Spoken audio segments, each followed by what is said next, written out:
So today I'm going to talk about the importance of traveling solo, even when you have a partner. For me, I've been traveling my whole life. So I guess I would say I either traveled with family but mostly alone ever since, I was a child.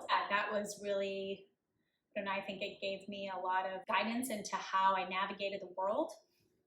And then going into adulthood, like after college, once with my first serious relationship, there was definitely, I did travel solo, but also they wanted to travel with me.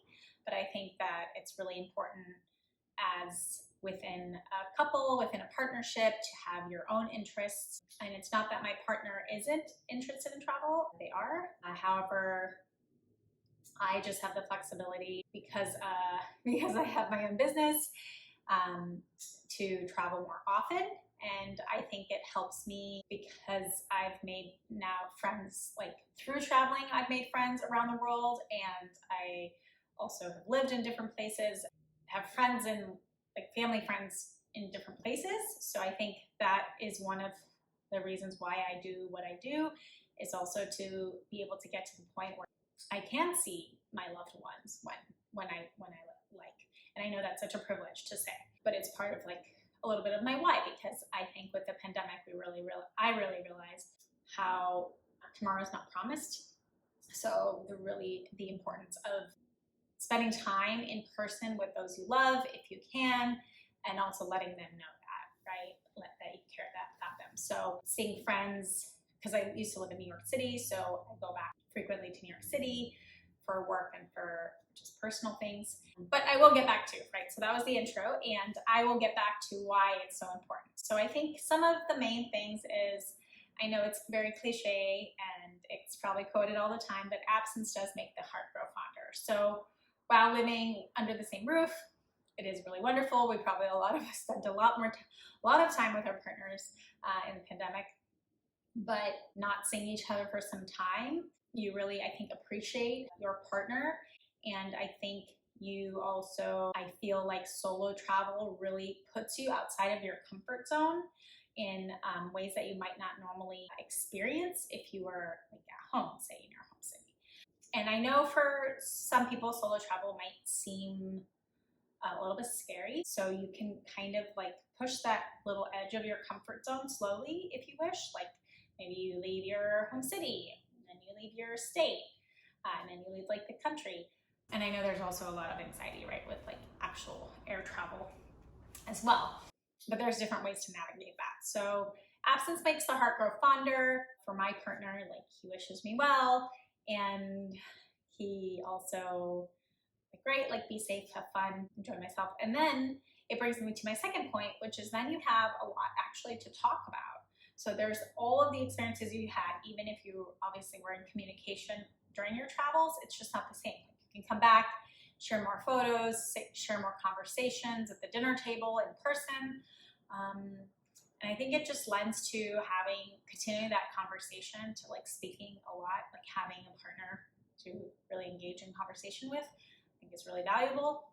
And having those different interests.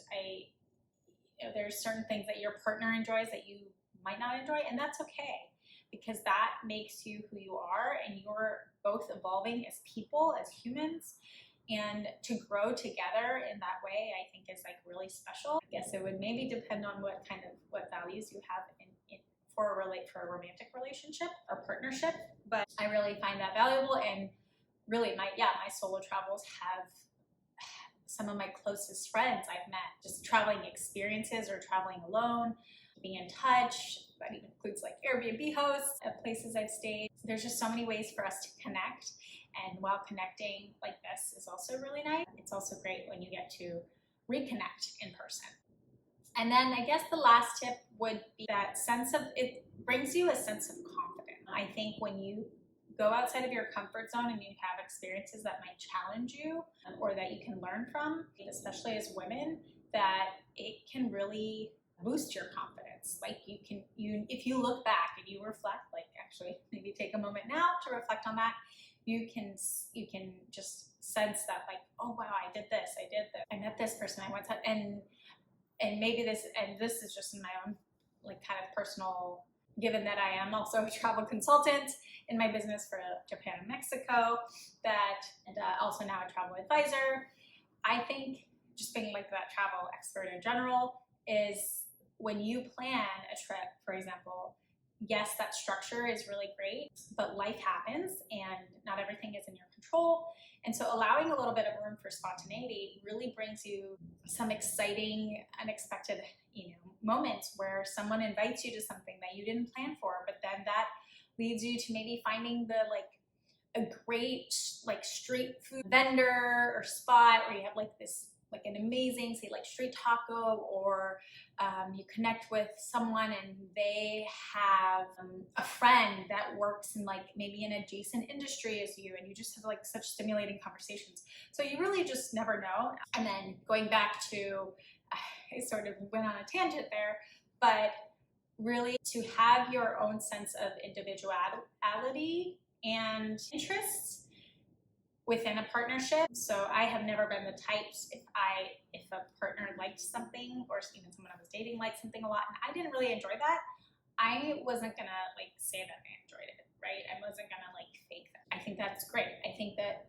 people are different and we're gonna grow and evolve, and having their own interests that excite them is really, really great thing, because that balances them for the most part. And for me, what excites me is like planning travel and going on a travel. And there's like this adrenaline rush. And then coming back from travel, I don't like the end. I mean, I guess I'm a pretty light packer, so unpacking, not such a difficult feat. I do love packing, like before travel, I get really excited. And I do travel. So I travel alone, and I travel often with my mother, which I will be sharing on this channel. And then I travel with my partner, and we have really great travel style. We're pretty similar travel styles. We travel light, we're kind of go with the flow in some ways, and we just prioritize like enjoying food and drink, nature experiences. So this is kind of a shorter video for today, and I know that it's been a little bit, aiming for a video a week, but I just really want to encourage any of you, if you're currently solo traveling and you're in a partnership, please continue to do so. And if any of this resonated, please put a comment below.